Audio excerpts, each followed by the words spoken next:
మీతా గారు హియర్ తెలుగు చాలా చక్కగా మాట్లాడారు. ఏదో మీరు just been asking questions about the film ఏమీ లాగని ఈ ట్రావెల్ గురించి అడిగారు కదా. You're asking like so many films Devani గారు done and going back with she act again with somebody else అని. This whole movie everybody he's travelled, not only Siddh. Siddh has come from schoolboy to thing. So others also. So let me tell you about myself, because you're asking, I was just wondering, the whole family has travelled. Because basically when Ganesh came and narrated the script to me, I normally don't take up any movie where somebody comes and asks me, మీరు ఫాదర్గా చేస్తారంటే నేను చేయను. Even today I'm not doing it. Nato I have another younger hero with me and do films. But this I did because నా వయసు 35 అంటే 35 to 80 years వరకు తీసుకెళ్ళారు. ఇప్పుడు అది ఒక రివ్యూ ట్రైలర్ చూసిన తర్వాత ఒకరు మెసేజ్ పంపించారు నాకు, సార్ మీరు 8 years మీకు ఇప్పుడు మేకప్ చేసి 8 years చేయాలి సార్, మీరు అలాగా లేదన్నారు. So basically the travel is been created by Ganesh. So I've done 168 films. I've done today is actually 28th year of Suryavamsam.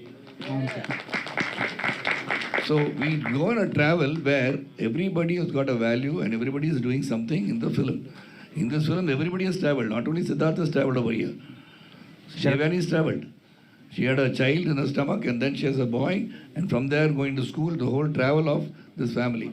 Meeta, everybody has aged, and Chaitra, everybody has done that.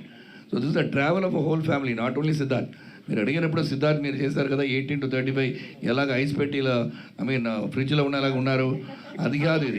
ఇది the whole family has travelled. అది మీరు చూడాలి. ఇది okay. Sarath Kumar గారు చెప్పండి. మీరు చిరంజీవి గారు బాలకృష్ణ గారు మంచి ఫ్రెండ్స్ కదా, మీ ముగ్గురు 3 BHK కొనాలంటే ఎక్కడ కొంటారు?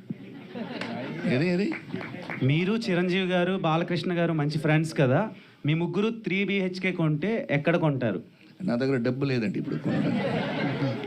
ఓకే. మీతా గారు సో మీరు తెలుగు చాలా వచ్చిన తర్వాత దురదృష్టం ఏంటంటే ఏది రియల్ ఫుటేజో ఏది ఒరిజినల్ ఫుటేజో అర్థం కావట్లేదు. మిమ్మల్ని స్క్రీన్ మీద చూస్తుంటే ఆ యంగ్ లుక్ వెనకాల ఏముంది, ఆ కష్టం ఏముంది, ఉందా, మీ హార్డ్ వర్క్ ఉందా, అదేదో చెప్పండి కొంచెం. సార్ 2 విషయాలు అండి. ఫస్ట్ ఆఫ్ ఆల్, ఒక సినిమా రిలీజ్ ముందు ఒక క్యారెక్టర్ని క్రియేట్ చేయడానికి ఒక యాక్టర్ ఎంత కష్టపడ్డాడు అనేది ఆడియన్స్కి టోటలీ అనవసరం. ఎందుకంటే ఇప్పుడు అందరికీ అన్నీ తెలిసిపోయినాయి.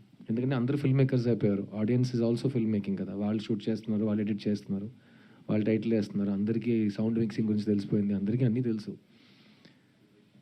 నా జాబ్ ఏంటంటే శ్రీ గణేష్ ఒక ప్రభు అనే క్యారెక్టర్ని ఈ వయసు నుంచి ఈ వయసు దాకా తీసుకెళ్ళాడు. అతనికి సాటిస్ఫాక్షన్ వచ్చే వరకు నేను ఆ క్యారెక్టర్గా బతకాలి, జీవించాలి. My entire effort was to make Prabhu real.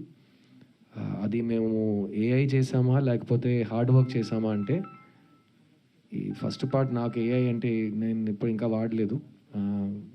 నాకు నా శ్రమ, నాకు నా కృషి, నాకు నా తపన తెలుసు. సో ఫస్ట్ ఆఫ్ ఆల్ ఈరోజు మీరు సిద్ధుని ఒక స్కూల్ యూనిఫామ్లో చూసి నాకు నచ్చింది, నేను ఇష్టపడుతున్నాను మీరు చెప్పడం నాకు ఎంత పెద్ద మాట అని మీకు తెలియదు. ఎందుకంటే నేను 1.5 years నుంచి ఈ కళ కంటున్నాను. అది ఎలా మీరు రిసీవ్ చేస్తారని నేను ఈ రోజు వరకు వెయిట్ చేస్తున్నాను.